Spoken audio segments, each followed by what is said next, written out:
தமிழ்நாட்டில் மயிலாடுதுறை, திருப்பத்தூர், தென்காசி, பெரம்பலூர், அரக்கோணம் மற்றும் ராணிப்பேட்டையில் அமையும் புதிய மருத்துவக் கல்லூரிகள் தேசிய மருத்துவ ஆணையம் அனுமதி.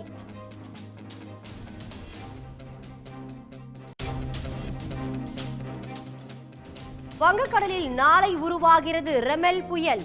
அரபிக்கடலிலும் புதிய காற்றழுத்த தாழ்வு பகுதி.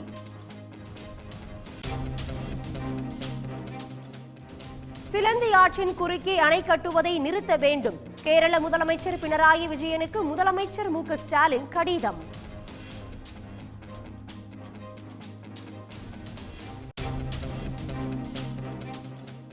காவி உடையுடன் கூடிய திருவள்ளுவர் படத்தை ஆளுநர் மாளிகை வெளியிட்டதால் மீண்டும் சர்ச்சை.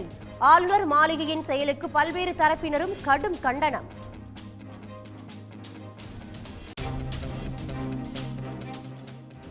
கோவை அருகே பூங்காவில் விளையாடிக் கொண்டிருந்த 2 குழந்தைகள் மின்சாரம் பாய்ந்து உயிரிழப்பு. மின்விளக்கு கம்பியில் மின்கசிவு ஏற்பட்டதால் விபரீதம்.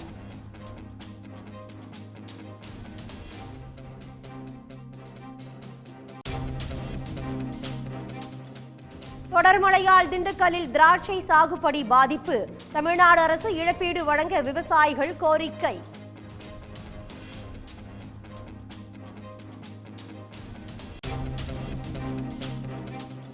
ஜனநாயகத்தை காக்கும் போரில் அனைவரும் கலந்து கொள்ள வேண்டும். வீடியோ மூலம் வாக்காளர்களுக்கு சோனியா காந்தி அழைப்பு.